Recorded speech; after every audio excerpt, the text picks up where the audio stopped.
Hoje a gente continua, né, o nosso tópico sobre o animismo na prática mediúnica.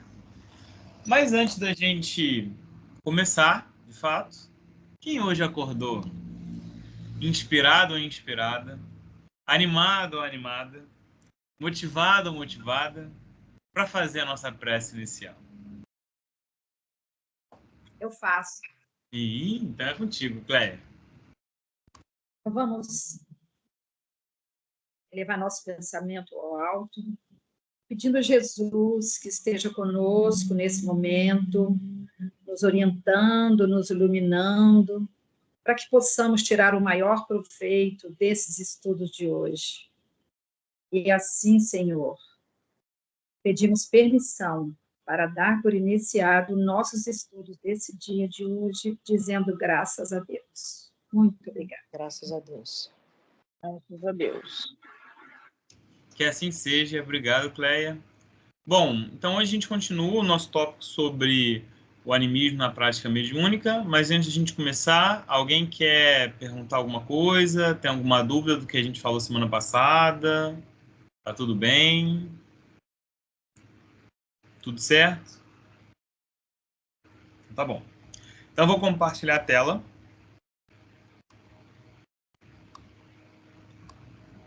Vamos relembrar um pouquinho. Vocês já estão vendo meus slides? Sim. Então tá bom. Então vamos relembrar um pouquinho aquilo que a gente já falou, né? Primeiro que a gente começou falando que existem dois tipos de fenômenos. Os mediúnicos, que precisam do intermédio de uma pessoa para que ele aconteça. Um fenômeno mediúnico, ele é um fenômeno que parte do plano espiritual e é realizado no plano material. Ele é necessário para que ele ocorra, é necessário um agente externo. O espírito pode estar até desencarnado ou encarnado. Aquele fenômeno que eu não preciso de um agente externo, aquele fenômeno que o próprio ser, seja ele encarnado ou desencarnado, consiga estabelecer, a gente chama ele de anímico. Geralmente a gente estuda os fenômenos anímicos e a gente trata de fenômeno anímico quando do ser encarnado, que são os fenômenos também conhecidos como fenômenos de emancipação da alma. A alma, segundo a introdução do Livro dos Espíritos, é o ser encarnado, é o espírito encarnado. Então, emancipar a alma nada mais é do que um fenômeno em que seu perispírito expande, a sua alma expande e você é capaz de acessar o futuro, acessar o passado, fazer um fenômeno de telepatia, de telecinese, por aí vai. Então, a gente começou falando isso. A gente começou falando sobre a capacidade. Todo fenômeno, seja ele mediúnico ou anímico, ele depende do perispírito. Sim, quando a gente vai aplicar passe ou receber passe, quando a gente vai curar alguém, quando a gente vai psicografar, quando vai ter uma psicofonia, quando vai ter o que a gente chama popularmente de incorporação, todo e qualquer fenômeno passa pelo perispírito. Aliás, o perispírito é o laço que une o corpo ao espírito, aquilo que nós somos de verdade. A mediunidade começa ali no perispírito, assim como o animismo. A vontade vem do ser, que é o espírito dominante, que está para além da matéria. Porém, os recursos necessários para o exercício, para o desenvolvimento daquele fenômeno, provém do perispírito. Então falamos sobre isso. Falamos sobre a natureza das comunicações, que através da natureza das comunicações a gente consegue estudar as circunstâncias e distinguir as linguagens no sentido de saber se recebi uma carta, aquilo é anímico ou aquilo é mediúnico. Recebi uma comunicação, é anímico ou é mediúnico, né?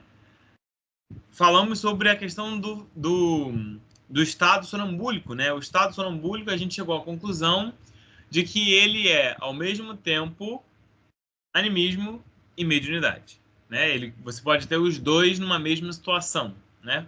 E aí eu citei o exemplo do menino, né, que o Kardec cita no Livro dos Médiuns, de que ele conseguia ver em estado sonambúlico as doenças que uma pessoa tinha, as enfermidades.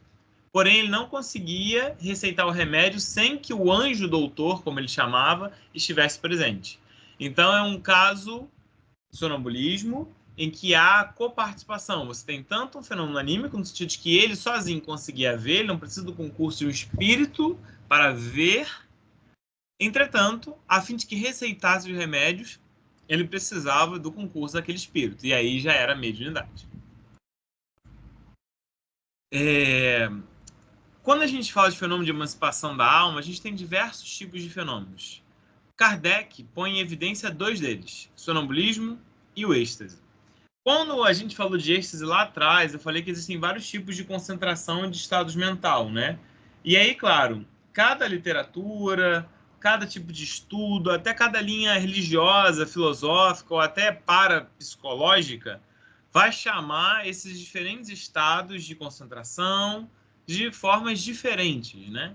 Então, vocês vão ver concentração mediúnica, vão ver êxtase, enfim. Então, muitas vezes são linguagens diferentes, ou melhor, termos diferentes para dizer a mesma coisa, tá?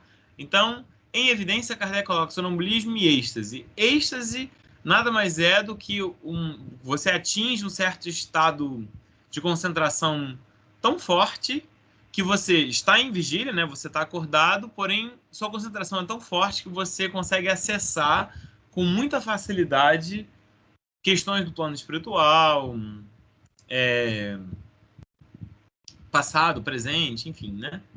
Passado, futuro, enfim, presente também, né? Obviamente. Porque quando a gente sai da matéria, a ideia de tempo, ela não é linear, né? Na matéria, o tempo é, de certa forma, linear. Na matéria, num determinado domínio, né? Ele é linear. Porém, verdadeiramente, o tempo não é linear, né? Os gregos já sabiam disso. Os egípcios também. Enfim. Tô falando pra caramba, tá, gente? Porque eu tô fazendo uma revisão, então eu tô seguindo. Mas se alguém tiver alguma dúvida, podem me interromper, tá? Pelo amor de Deus. A gente falou que o fenômeno do sonambulismo natural, ele é causado espontaneamente. Mas eu comentei sobre isso, que eu também posso magnetizar uma pessoa, dar determinados tipos de passe para que eu induza a pessoa a entrar em um estado sonambúlico, né? Eu posso fazer isso. Eu posso provocar artificialmente isso. Então, o sonambulismo pode ser provocado ou ele pode ser espontâneo, né? Ele pode acontecer de forma natural, tá bom? E aí a diferença nada mais é que ambos os estados sonambúlicos vão atingir o mesmo nível de concentração e de capacidade. A diferença, de fato, é a origem. Começou espontaneamente, naturalmente, ou foi provocado. Muitas vezes, em alguns treinamentos mediúnicos, você consegue provocar o sonambulismo nas pessoas, né, que estão começando ali na mediunidade. Quando você tem um grupo de médios, né, de preparadores muito forte, né, tem algumas casas espíritas, umbandistas também, até candomblencistas, só que vão chamar isso de outra forma, né? Não vão necessariamente chamar de passe ou de magnetização ao sonambulismo. Mas a gente acaba aprendendo como você consegue induzir a pessoa ao sonambulismo. Assim como você também tem passes, né, para você induzir a pessoa a ter manifestação mediúnica. Isso também acontece, né? Tem maneiras, tem locais onde você vai acertar no chakra da pessoa, né? Você vai induzir energia para o chakra daquela pessoa, a fim de que aquela pessoa venha se manifestar mediunicamente ou animicamente, né? Você consegue fazer isso também. Então, em estudos práticos da mediunidade, o orientador ou os orientadores, orientadoras, né, podem acabar provocando isso. Então, caso isso venha acontecer com vocês, não fiquem assustados ou assustadas, porque isso é natural, né? Existe uma vasta literatura sobre isso. Quer dizer, vasta também eu exagerei. Mas existe uma literatura boa sobre isso. Quando o Giacomello escreve o livro Passe, ele fala um pouco sobre isso. O Edgar Armand também no livro Passes e Radiações fala um pouco desses passes específicos, né, para você induzir uma pessoa ao sonambulismo ou um médium, né, a ter uma incorporação, a ter uma psicofonia, uma psicografia, né? E é muito curioso, porque quando a gente vai ouvir as pessoas comentando sobre, né, as pessoas que receberam essa indução, alguns vão dizer que sentiram, parece que um choque, né? Isso é muito interessante. Isso é muito bacana. Ok. E aí, no final, foi aquilo que eu falei, né, que o sonambulismo são duas ordens de fenômenos que frequentemente se acham reunidos, né? O sonâmbulo age sob influência do próprio espírito, né, a sua alma, que vai ouvir, que vai ver, que vai perceber. Porém, ele tira também essas inspirações que são, de certa forma, mediúnicas, né? Isso é interessante, isso é importante para a gente avaliar, né? Então, foi o caso que eu já contei. E aí, então, a gente parou semana passada aqui. E aí eu ia começar falando que o André Luiz, ele traz alguns exemplos, né, de sonambulismo que aconteceram nas reuniões mediúnicas. E aí a gente traz 3, né? Tem vários, tá? Mas a gente traz alguns principais livros. O primeiro é Nos Domínios da Mediunidade, que traz 3 exemplos bacanas. No capítulo 3, que se chama Equipagem Mediúnica, André Luiz conta um pouco sobre o processo do sonâmbulo. No capítulo 8, ele fala sobre o episódio de psicofonia sonambúlica, em que o médium, em estado sonambúlico, vai transmitir as falas do espírito. Psicofonia é o que a gente popularmente chama de incorporação, né? O espírito fala através do médium, muitas vezes até modificando o tom de voz do médium, a fala, o tipo de palavra, o palavreado, né, que usa. E aí, nessa psicofonia sonambúlica, se eu não me engano, tem uma mensagem linda do mentor da reunião, né? É fantástico. E no 11, capítulo 11, tem um desdobramento em serviço, né? Esse desdobramento em serviço fala dos médiuns que, após a reunião mediúnica, vão para casa e eles são desdobrados, né? Os espíritos dão passes neles para que eles se retirem, né? Sejam retirados do corpo e sejam conduzidos, sejam encaminhados para o serviço enquanto dormem, né? E aí por isso que a gente falou, né, a importância da gente orar antes de dormir, né? Nossa oração de dormir, depois de acordar. Pode até não ser assim, exatamente na hora que você foi dormir, né? Um pouquinho antes, mas pelo menos tomou o seu banho, fez uma leitura, faz uma prece, está bebendo uma água, né? Mentaliza, depois se acordar. Porque às vezes a gente vai dormir com tanta pressa, muito cansado, tá mexendo no celular e dorme, né? Não, vamos evitar isso. Por quê? Porque a gente eleva esse pensamento e muitas vezes a gente consegue ser conduzido para uma colônia, até para o centro espírita, para o centro espiritualista, para o templo religioso que a gente frequenta. No plano espiritual, ele funciona de outra forma. Ele é um hospital, ele é uma escola. Então, a gente pode ser conduzido para fazer cursos lá, para aprender, para estudar. É muito bacana. Então, é importante que a gente eleve, de fato, os pensamentos antes de dormir. E aí ele traz informações muito importantes nesse livro Nos Domínios da Mediunidade, 2 médiuns específicos, né? Que são desdobrados, que entram em estado sonambúlico, que são o Antônio Castro e a Celina, né? A Celina, que se eu não me engano, é ela quem faz a psicofonia, né? Sonambúlica. Outro livro que também relata sobre o sonambulismo é o livro Missionários da Luz, no capítulo 16, que fala sobre incorporação. Ele é intitulado Incorporação, e incorporação, como a gente falou, nada mais é do que a psicofonia, né? E aí, quem se destaca é a médium Otávia, né? Que faz um episódio de incorporação, entre aspas, né? Através do sonambulismo. E no livro Mecanismos da Mediunidade, o livro Mecanismos da Mediunidade, diferente do Nos Domínios, o livro Nos Domínios e Missionários são histórias, né? Uma história quando o Luiz vai relatando. Agora, os livros Evolução em Dois Mundos e Mecanismos da Mediunidade são livros em que são livros bem técnicos. Então, André Luiz vai falando aspectos sobre energia, onda, matéria, física, pensamento. Eu amei o livro, né? E esse Mecanismo da Mediunidade, gente, ele é lindo. Que livro bonito. Porque ele começa falando sobre ímã, sobre energia, sobre onda e termina falando do mecanismo de Maria de Nazaré para ter Jesus. É fantástico. É fantástico. Mas, enfim, né? Nesse livro Mecanismo da Mediunidade, no capítulo 21, que fala sobre desdobramento, o André Luiz esclarece um pouco dos mecanismos sobre o desdobramento. E no capítulo 23 ele fala um pouco sobre animismo, né? Então ele esclarece bastante coisa sobre mediunidade e animismo nesses 2 capítulos. Obviamente, né, o livro inteiro, né? Porém, nesses 2 capítulos em específico, vão abraçar o tema do nosso estudo de semana passada e de hoje. Tudo bem até aqui? Alguma dúvida, alguma pergunta? Sim, não, talvez, quem sabe? Não. Não? Nenhuma. Tudo bem, Gui.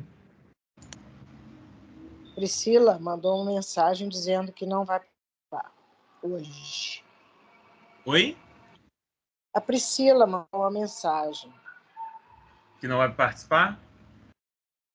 Que Tá não vai bem, poder participar. Depois eu vou responder no grupo, então, tanto ela quanto o Walter. Obrigado, Lucília. Então, olha só que coisa interessante. Tá, então a gente estava, até então, falando da diferença de animismo e mediunidade.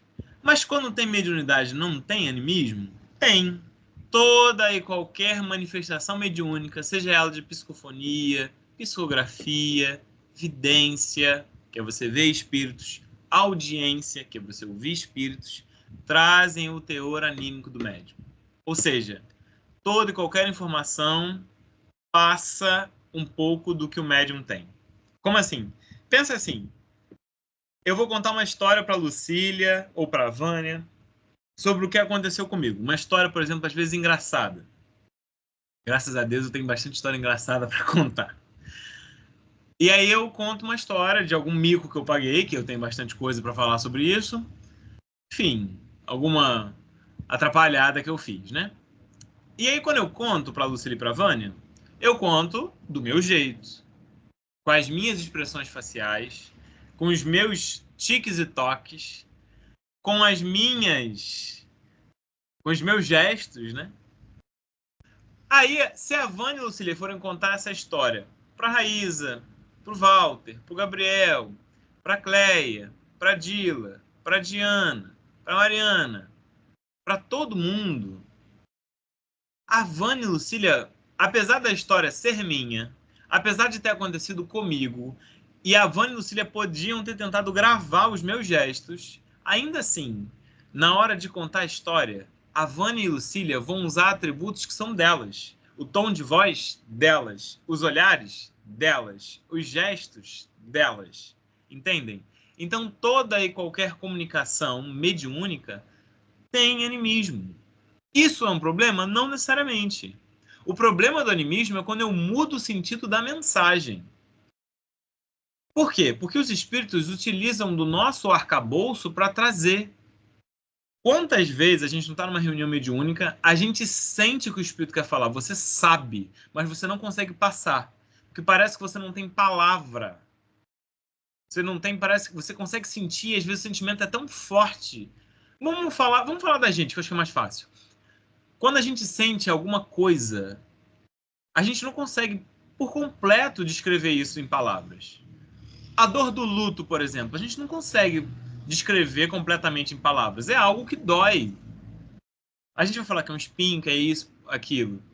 Quando a gente está apaixonado, a gente não consegue descrever completamente em palavras. Quando a gente ama muito a família, os amigos, a gente não consegue descrever completamente em palavras. Por quê? Porque falta, porque não é suficiente. E talvez nunca vai ser. Então, tem muito teor anímico do médium. Ainda mais quando a gente está começando. Quando você está começando a desenvolver mediunidade, boa parte é animismo. Mas alguma coisa ainda é mediunidade. Comecei agora e 99% é animismo, 1% é mediunidade. Tudo bem, vamos continuar treinando. Depois de um ano, esses 99 diminuiu para 90. Já tem 10% aí dos espíritos. Treina mais. Vai para 80. Daqui a 30 anos já vai para 40. Vai para 30, mas você nunca chega a 0%. Sempre vai ter um pouco de animismo, sempre vai ter uma parte sua. O que a gente aprende é que o que você não pode fazer, né, o que o animismo não pode atrapalhar, né, é no sentido dele trazer um outro sentido para a mensagem. Como os espíritos usam o nosso arcabouço, é por isso que o médium tem que estar sempre estudando, Então, eles usam palavras que são nossas. Porém, vão ter espíritos que são um pouco mais cultos ou tiveram experiências que nós não tivemos. E aí a gente tenta linkar isso, né? Por exemplo, vamos dizer que vem um espírito mineiro se comunicar através de mim. Eu não sou mineiro, eu não falo uai.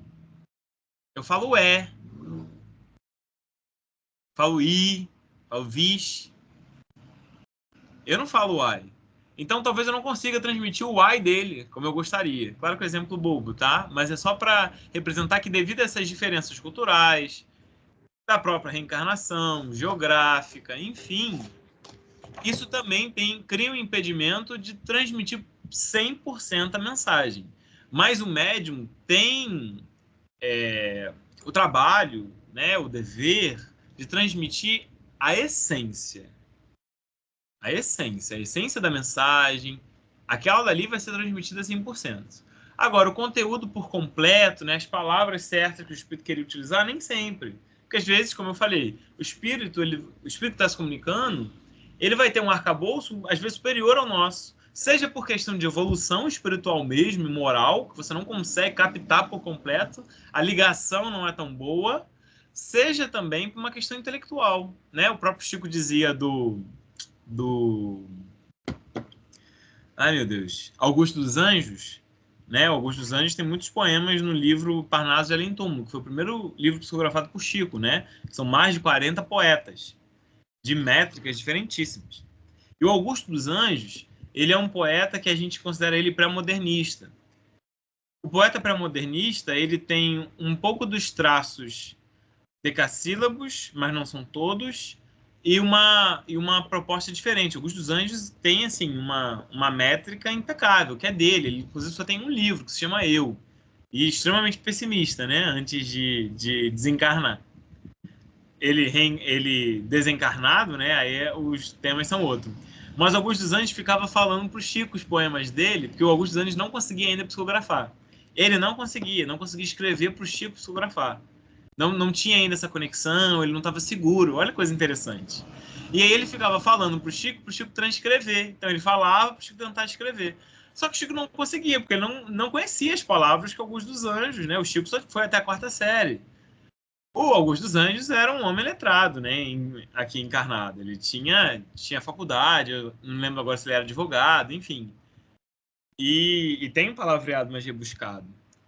E aí ele falava pro Chico, e aí o Chico, escreve, acho que é melhor. Aí o Chico tentava regar o jardim enquanto prestava atenção no Augusto dos Anjos, só que ele nunca conseguia, tadinho. E aí o Augusto dos Anjos um dia virou e falou assim, olha, quer saber, eu vou escrever, tá? Porque você não consegue prestar atenção em mim. Aí o Chico ria, né? Então, tem essa questão, né? Nem sempre o médium ou a médium, por melhor que o seja, vai conseguir ter uma comunicação 100%, uma conexão, melhor dizendo, 100% com aquele espírito. Então, além do problema da conexão, além da questão do arcabouço, do vocabulário, das experiências, tudo isso interfere na comunicação. Tudo isso faz com que o animismo se torne um pouco presente, porque o animismo vai tentar completar as lacunas que a mediunidade não foi possível. Tudo bem? Guilherme, Oi. tenho uma dúvida. O animismo, ele existe na incorporação no caso de uma incorporação, na reunião mediúnica, o animismo ele serviria, no caso, como uma trava do médium, por exemplo, o espírito está muito carregado, ele serviria como um controle do médium? Então, entendi o que você quis dizer. O animismo, ele é importante, como eu falei, e sim, o animismo é justamente o que seria responsável, num caso, por exemplo, uma reunião de desobsessão, em que você tem um espírito que ele viria para querer atormentar, para querer desequilibrar a reunião. A importância do animismo está aí, do médium estar consciente e ele impedir que o espírito se debata, bata na mesa, fale grosso, fale palavrão, xingue, enfim. Né? Então, sim, o animista é justamente aí. Né? Ele vai conseguir transmitir aquilo que o espírito quer falar, a intenção dele. Mas o animismo vai impedir que ele bata na mesa, que ele desorganize a harmonia da reunião, né? Gostei da pergunta, Dila. Muito bem colocado, isso mesmo.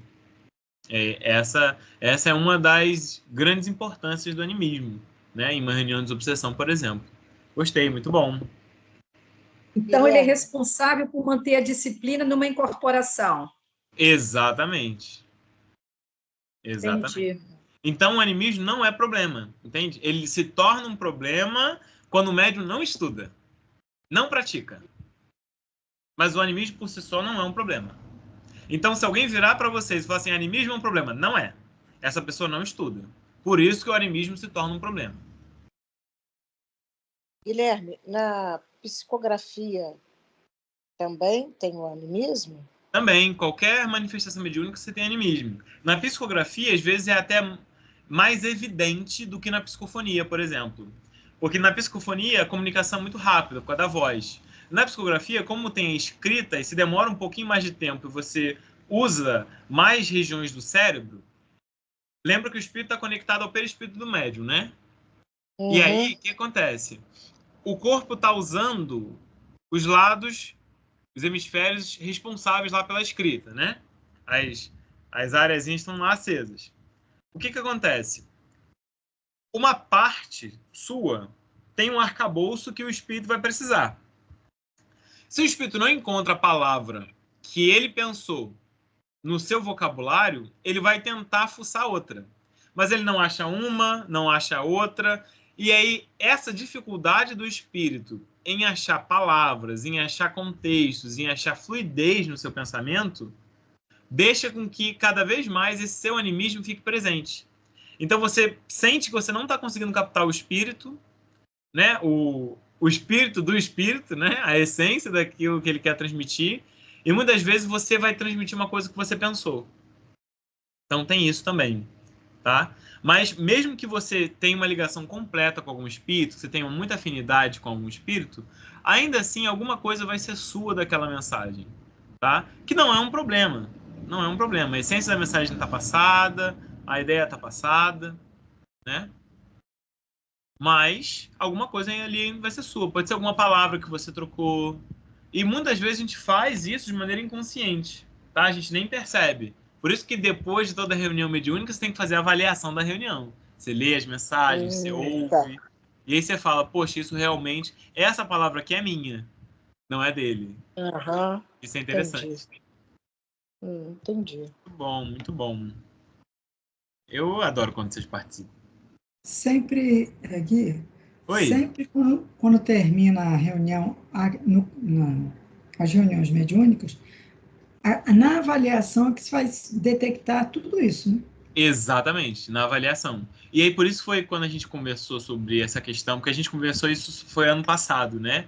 E aí, quando eu fiz a revisão, talvez eu não tenha sido tão detalhista nisso. Mas na avaliação, é muito importante a gente entender que a gente está avaliando a reunião, né? E não ter milindro de nenhum médium, né? De falar assim, poxa, é para a gente justamente melhorar. Nós nos tornarmos instrumentos melhores, né? E a gente até entender, às vezes, se alguém está obsidiado, se tem alguma comunicação estranha, né? Então, é sempre na avaliação. É na avaliação que a gente vai perceber se tem alguma mensagem estranha. E a gente percebe. Dá para perceber. E às vezes a gente nem precisa falar para a pessoa, né? Diretamente. Existem maneiras e maneiras de você comunicar, né? Uhum. Isso é E eu acho interessante. que nessa avaliação, né, que já passou daquela fase principal, né, que aí é a avaliação da reunião, no caso, as pessoas, né, que estão ali, os médios, né, eles têm que ser muito sinceros, né? Sim, exatamente. E além de ser sinceros no que eles vão passar, ou vão perguntar, ou vão falar, né? Eles também têm que ser bastante humildes, né? Para receber. Exatamente. Eu acho que isso é básico, né? Sim, é igual a avaliação institucional de empresa, né? Você fala, olha, realmente, ó, eu errei nisso, né? Eu não fui, poderia ter melhorado naquilo dali, né? Eu lembro que quando eu estava na graduação na UF, sempre você tinha avaliação dos professores, né? Todo mundo adorava avaliação dos professores. A gente ia lá, daquele que a gente não gostava, né? A gente já marcava lá as piores coisas. Tinha uns que a gente reclamava com mais educação, né? Enfim, mas aí tinha autoavaliação.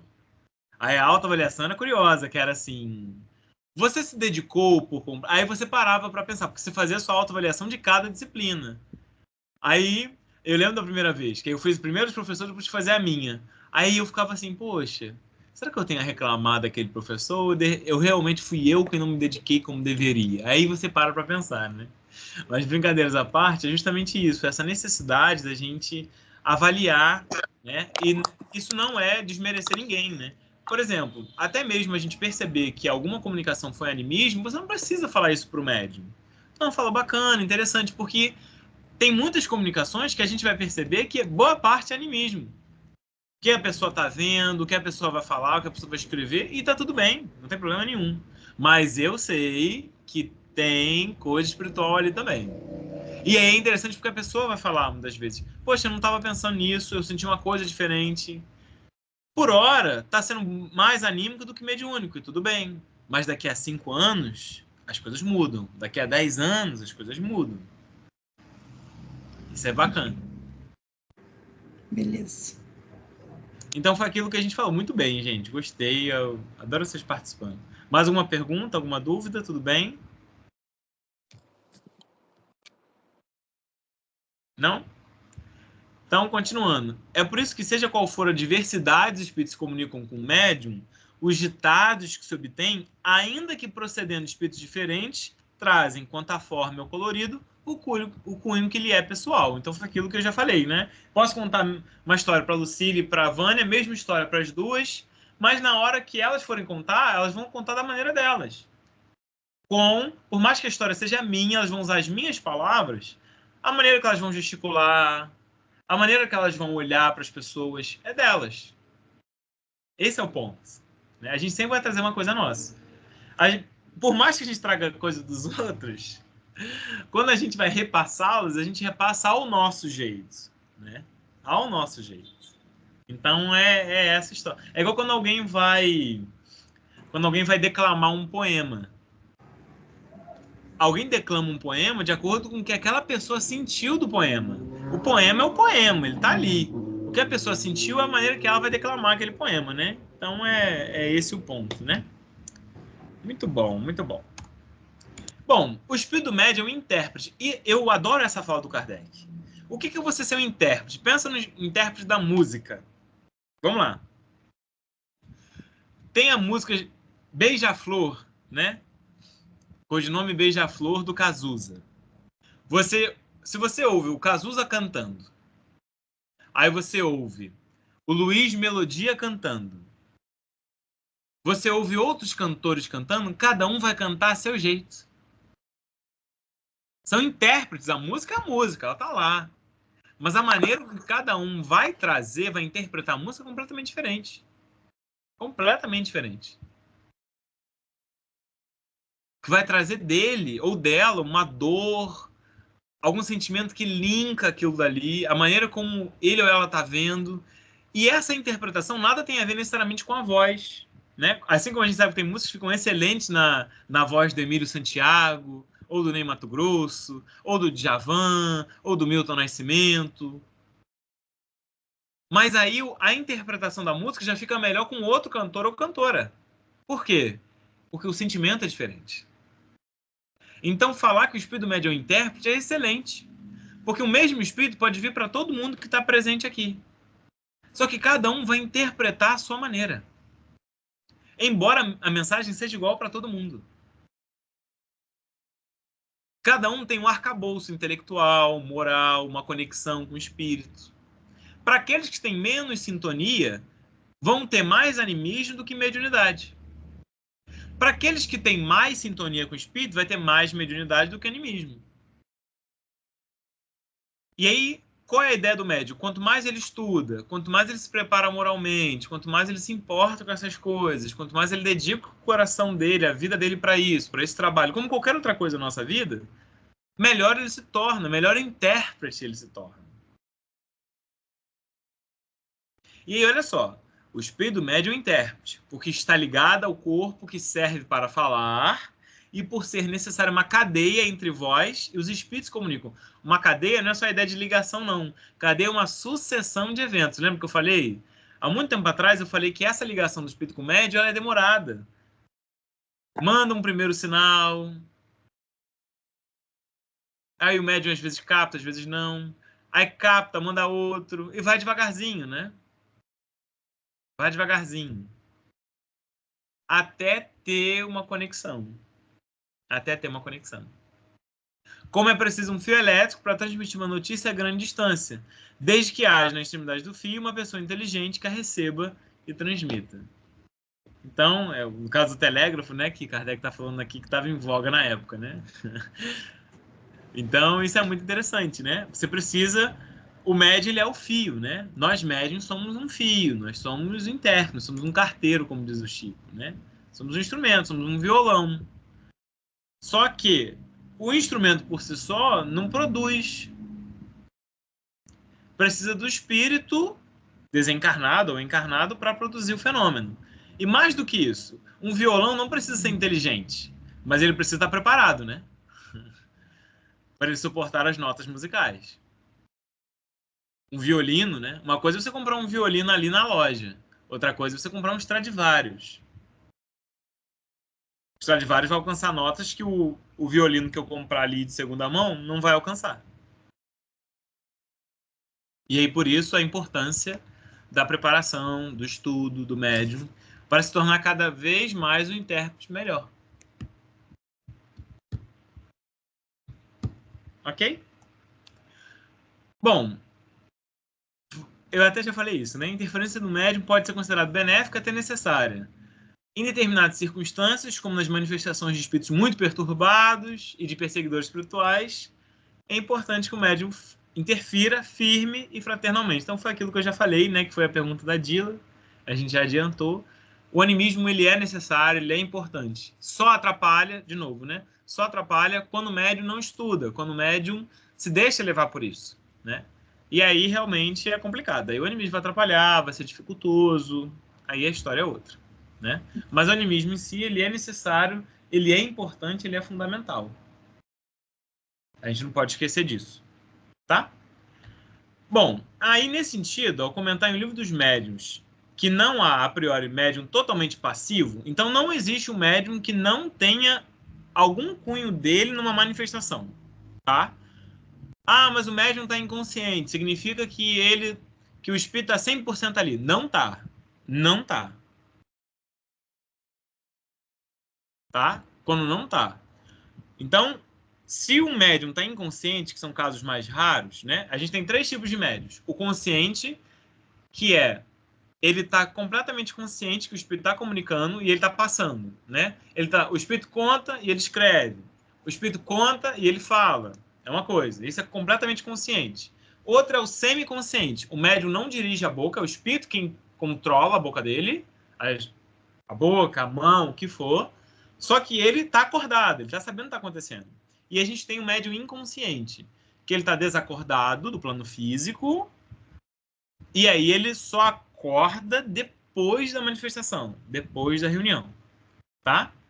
Então a gente fala que é um médium passivo quando ele não mistura suas próprias ideias com as do espírito que se comunica. Porém, ele não é inteiramente nulo. Tem sim coisa do médium ali. No médium consciente, é muito mais fácil você ter uma intervenção do médium, porque assim, o espírito vem e fala alguma coisa, você pensa, será que é minha? Será que não é? Pipipi, popopó. Você fica nessa. No médium semiconsciente, as coisas estão acontecendo, você está um pouco acordado e você pode atrapalhar. No médium inconsciente, esse atrapalhar é menor. Tem muito menos possibilidade do médium atrapalhar a comunicação, tá? Porém, não significa que aquele médium, a interferência dele esteja nula, tá? Não é. Você não chega a ser 0% de animismo. Foi aquilo que eu falei. Nunca vai chegar. Nunca vai chegar. Não aqui na Terra. Não aqui na Terra. Guilherme. Oi.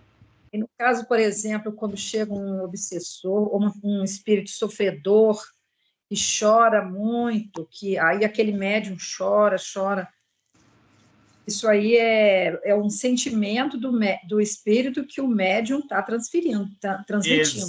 Isso, exatamente. Exatamente. E aí, por isso que o médium tem que ter uma educação mediúnica para... Tá bom, ele pode chorar, mas não vai, né, fazer um estardalhaço. Uhum. E aí que está o animismo, entende? O animismo faz parte da educação mediúnica. Faz parte da educação mediúnica. Exatamente, porque às vezes o obsessor vem gritando, vem xingando, vem... Vem batendo na mesa. É Exatamente. Isso é importantíssimo. interessante, viu, esse estudo. Pois é. Ô, Guilherme, Oi. e aquele sonâmbulo, aquela criança que é sonâmbula, né, com aquela levanta e fala quando está dormindo e tudo. O que tem de animismo aí? O que não é Então, mediunidade? o sonambulismo ele pode ser os dois ao mesmo tempo, né? Tanto animismo quanto mediunidade. Em geral, esse sonambulismo espontâneo, ele é mais anímico do que mediúnico necessariamente, né? O espírito se desdobra, ele entra num estado, né, que a gente vai chamar de estado sonambúlico, e ele muitas vezes está andando lá no plano espiritual, ele está em algum tipo de situação, só que o corpo acompanha, né? O corpo acompanha.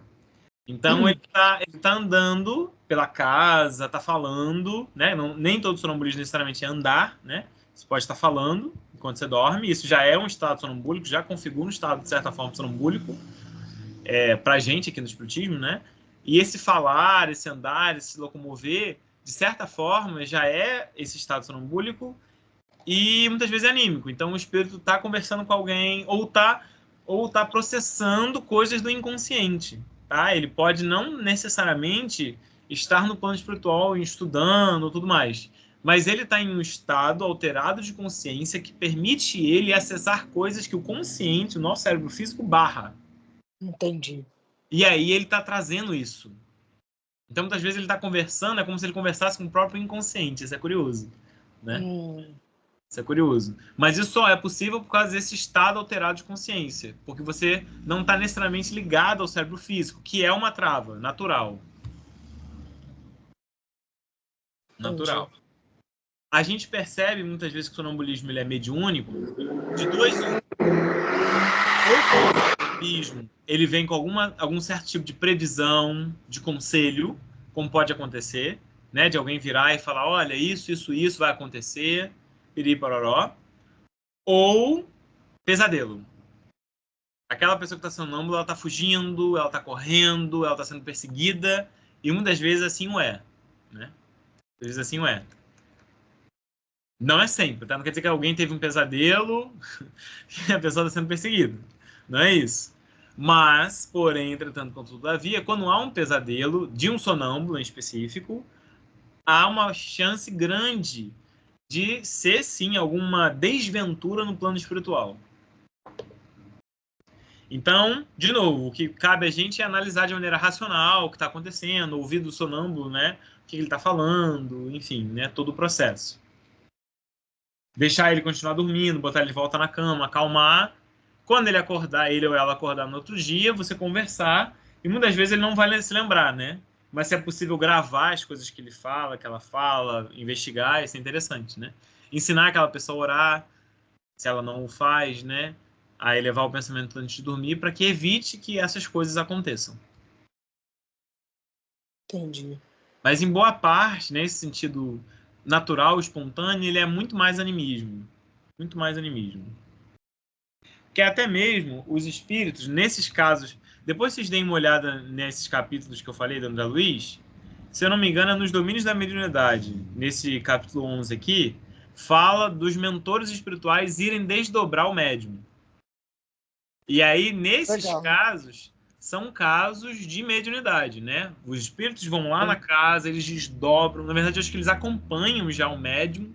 Faz tanto tempo que eu li esse livro, que eles acompanham o médium, desdobram, os médiums, na verdade, desdobram para levar para uma colônia, para levar para uma coisa. São raros os que têm a capacidade de se desdobrar aí onde quer. São raríssimos os que têm. Você tem que ter uma moralidade, uma intelectualidade muito alta, né? Para você poder... Mais moralidade do que intelectualidade, na verdade, para você poder ir assim, né? Tem um caso do Chico, acho que a gente acabou o estudo, ó, sabia? Eu amo como dá sempre certinho. Tem um caso do Chico em que não lembro se era amigo dele, estava passando uma situação bem complicada. Aí todo mundo estava falando com o Chico, né? Falando assim, poxa, a gente já tentou falar com fulano, mas ele não ouve. Só que o Chico, muito ocupado, não tinha tempo de ir lá. Ele falou, então deixa comigo que eu vou falar com ele. Aí todo mundo assim, mas Chico, que horas você vai? Você trabalha de manhã, de tarde, de noite, você está aqui no grupo da prece, tá? Psicografa a madrugada inteira, o rapaz vai estar dormindo, não sei o quê. Aí o que aconteceu? O Chico falou isso, e no dia seguinte, as pessoas, ele encontrou, né, esse rapaz, que todo mundo estava falando dele, né, pedindo para o Chico conversar com ele. Esse rapaz, vamos dizer que é José o nome, tá? O José encontrou aqueles amigos que falaram com o Chico para o Chico falar com o José.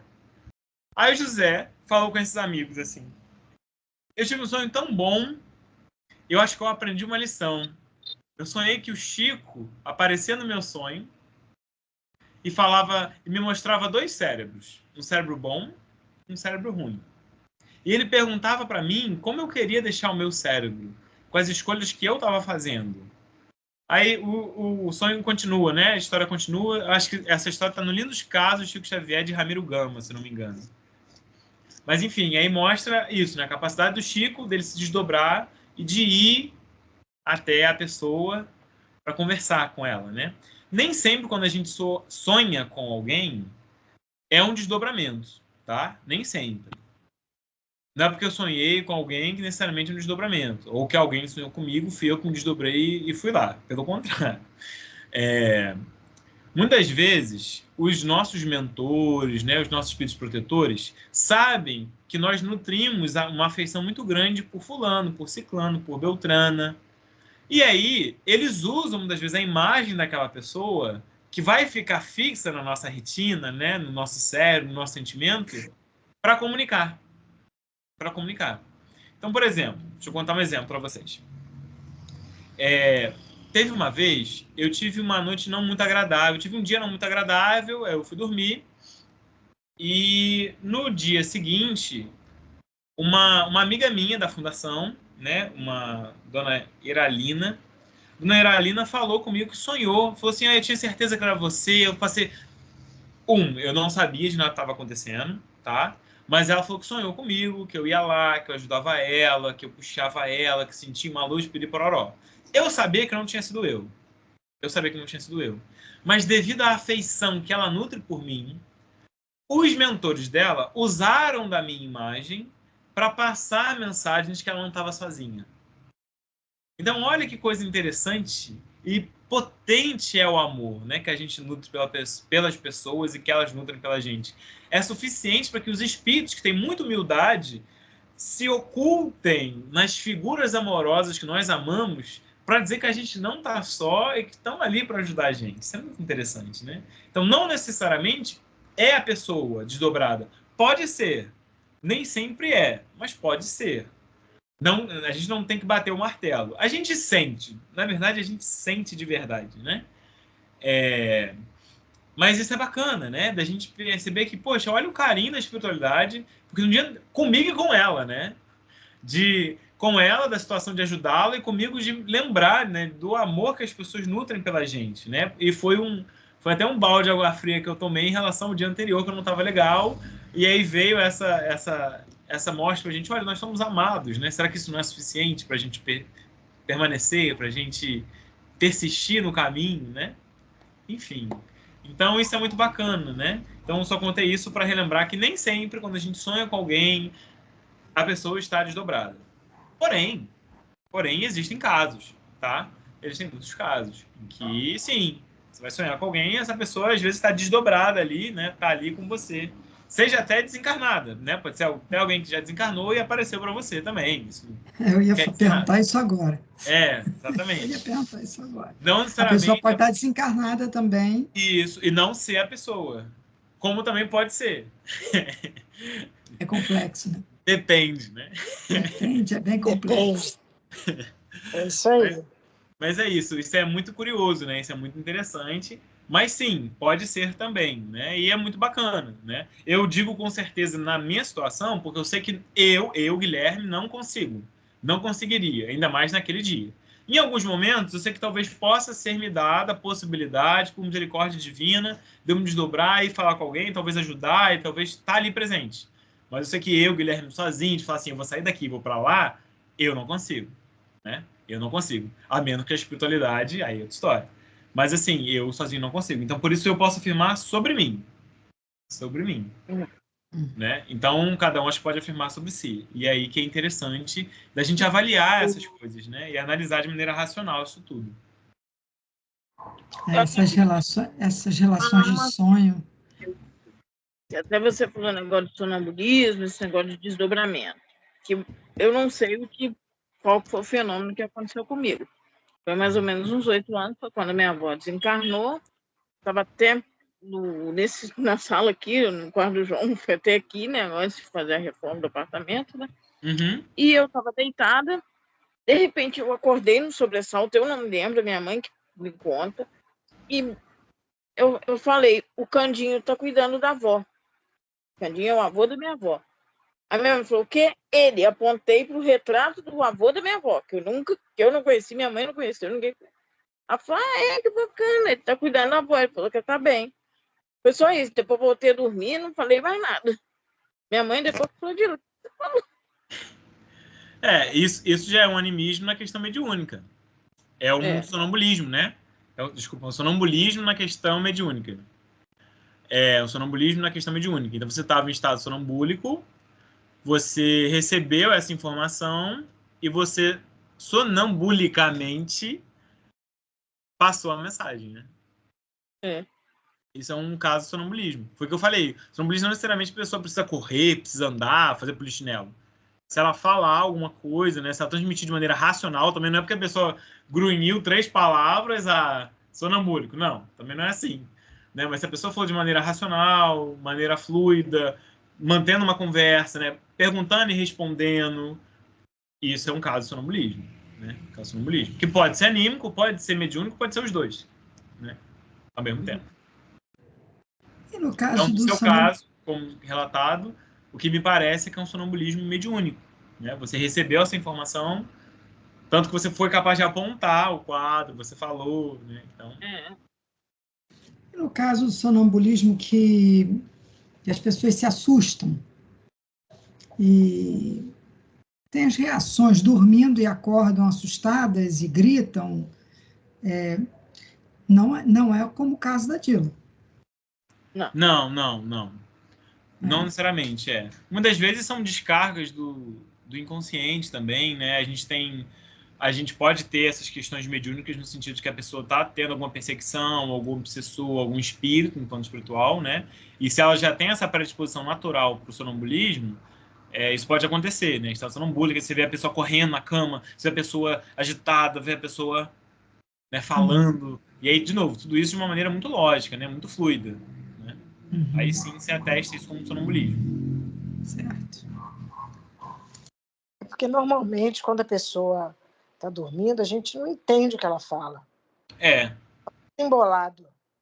Se a pessoa tá dormindo, você tem um conjunto de fatores, né? Tem estágios e estágios do sono, né? E aí não é exatamente... A pessoa falou alguma coisa, pronto, tá sonâmbula. Não necessariamente, né? Sinceramente. Agora, se há uma conversa, um diálogo, uma coisa fixa, né? Uma coisa fluida, aí a história é outra. Como foi, por exemplo, esse caso da Dila, que ela levantou, ela falou, né? Tem um caso de outra amiga minha também, que ela estava em coma, ficou muito doente, e nesse processo dela em coma, a filha dela desencarnou. E ninguém queria contar para ela. E ela estava em coma, e ela estava num estado assim, dormindo acordada. Quando a madrasta dela entrou no quarto, né, para olhar para ela, e a madrasta dela estava com a notícia, né? Só que ela não ia contar, porque não tinha como contar, a pessoa estava ali inconsciente. Ela falou, né, a madrasta dela conta a história, que essa minha amiga levantou da maca, levantou assim, né, o tronco, segurou, de olhos fechados, segurou na madrasta dela, virou para ela e falou assim: não existe nascer e nem morrer. O que existe é viver. O que existe é só a vida. E é isso que basta. E volta a dormir. Com a madrasta, com a notícia de que a filha dela tinha desencarnado. E ela não sabia. Então, isso é um caso de sonambulismo. Isso é um caso de sonambulismo. Tá bem? Tudo bem? Muito bacana, né? Eu sou suspeito para falar, mas eu amo estudar esses conteúdos. Maravilhoso. É muito bom, muito esclarecedor, né? São estudos mais técnicos, né? Diferentemente do EAD, né? Mas esses estudos técnicos eu sou suspeito para falar. Eu tinha outro conceito sobre animismo. Agora me esclareceu bem. Bom, Cléia, fico feliz. Que bom, coisa boa. Muito bom. Então, gente, olha só. Hoje a gente terminou, então, olha só, o módulo 1 do livro 2, né? Aí, a partir de semana que vem, então, a gente vai começar o módulo 2. O módulo 2 fala sobre mecanismos da mediunidade. E aí a gente vai começar falando de um tema que eu gosto bastante. Eu falo isso toda a aula, né? Que é a organização da reunião mediúnica no plano espiritual. Como é que a espiritualidade organiza a reunião mediúnica? Fantástico, fantástico. Deve ser um tema maravilhoso. A gente vai começar a falar sobre isso semana que vem, tá? E a gente vai entender melhor o livro do André Luiz, que ele é muito técnico. Exatamente. Legal. Tá certo? Muito bom, Guilherme. Muito é bom. Sempre muito bom, né? Fico feliz. Que bom. Eu gosto, eu adoro quando vocês participam. Como a gente gosta bastante de falar, isso é fantástico. Isso aí. Muito bom. Bom, então, se ninguém tem mais nenhuma dúvida, nada a perguntar, eu tenho, né? Quem que fica aí animicamente a fazer a nossa prece final? Aí eu vou pedir só para vocês colocarem os nomes para quem for fazer, né? Mas todos nós em conjunto pensarmos na Priscila e pensarmos no Walter, né? Que não estiveram aqui conosco hoje. Mas pedir para eles também, né? O Walter tá mal e acho que a Priscila também, né? Não foi? Não sei, eu não li a mensagem toda. Oi? Ela só falou... Acho que ela foi internada com crise de pedra na vesícula. Sim, ela passou mal hoje mais cedo por causa da vesícula. Coitada. Então vamos colocar os nomes deles em oração, tá? Quem fizer a prece, por gentileza, puder colocar, e aí todos nós juntos vamos mentalizar por eles. Quem gostaria de fazer a prece? Eu faço. Você faz, Dila? Então é contigo. Deus, obrigada pela oportunidade do aprendizado desta noite. Obrigada por nos proteger. Lhe peço proteção ao Walter e à Priscila, que eles consigam restabelecer a sua saúde, consigam estar conosco na semana que vem. Que assim seja, graças a Deus. Graças a Deus. Que assim seja, muito obrigado. Então,